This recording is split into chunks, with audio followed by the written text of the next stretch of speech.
জাল সনদধারী আরও ১১৭ শিক্ষকের এমপিও বাতিল, নেওয়া হচ্ছে আইনি ব্যবস্থা।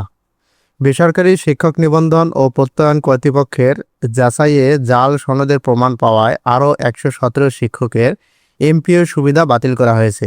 একই সঙ্গে তাদের বিরুদ্ধে আইনি ব্যবস্থা নেওয়ারও প্রস্তুতি নেওয়া হচ্ছে। রবিবার ২৪ মে শিক্ষা মন্ত্রণালয়ের দুটি পৃথক বিজ্ঞপ্তি থেকে এ তথ্য জানানো হয়েছে। বেসরকারি শিক্ষা প্রতিষ্ঠান, মাদ্রাসা, জনবল কাঠামো ও এমপিও নীতিমালা ২০২৬-এর ১৮ অনুচ্ছেদ মোতাবেক তাদের এমপিও বাতিল করা হয়েছে বলে বিজ্ঞপ্তিতে উল্লেখ করা হয়েছে। একই দিনে জাল সনদের প্রমাণ পাওয়ায় ২৪ জন কলেজ পর্যায়ের শিক্ষককে কারণ দর্শানোর নোটিশ দিয়েছে মাধ্যমিক ও উচ্চশিক্ষা অধিদপ্তর মাউসি। অধিদপ্তরের বেসরকারি কলেজ শাখা ৩ এর সহকারী পরিচালক মোহাম্মদ মাইনুদ্দিন স্বাক্ষরিত এক দাপ্তরিক আদেশে এ তথ্য জানানো হয়েছে। এতে বলা হয়, শিক্ষা মন্ত্রণালয়ের মাধ্যমিক ও উচ্চশিক্ষা বিভাগের অভ্যন্তরীণ নিরীক্ষা শাখা হতে ৮৫ জন জাল ভুয়া সনদধারী শিক্ষকের তালিকাসহ একটি পত্র প্রেরণ করা হয়েছে।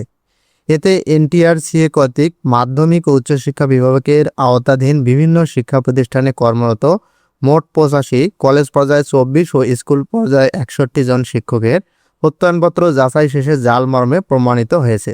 তালিকায় উল্লেখিত জাল ও ভুয়া প্রত্যয়নপত্রধারীদের এমপিও, অনুদান ও বেতন ভাতা বাবদ সহায়তা বাতিল সহ প্রয়োজনীয় আইনগত ব্যবস্থা, গৃহীত অর্থ আদায় ও মামলা দায়ের গ্রহণপূর্বক মাধ্যমিক ও উচ্চশিক্ষা বিভাগকে অবহিত করার জন্য নির্দেশনা প্রদান করা হয়েছে। আদেশে জনবল কাঠামো ও এমপিও নীতিমালা ২০২৫-এর ১৮ ক অনুচ্ছেদ মোতাবেক কেন তাদের এমপিও বাতিল বা স্থগিত করা হবে না এবং গভর্নিং বডি কর্তৃক তার নিয়োগ কেন বাতিল করা হবে না সে বিষয়ে তাদের জবাব দিতে বলা হয়েছে। নোটিশ পাওয়ার ১০ কর্মদিবসের মধ্যে যথাযথ কর্তৃপক্ষের মাধ্যমে মাধ্যমিক ও উচ্চশিক্ষা অধিদপ্তরে এই জবাব দাখিল করার জন্য তাকে নির্দেশ দেওয়া হয়েছে।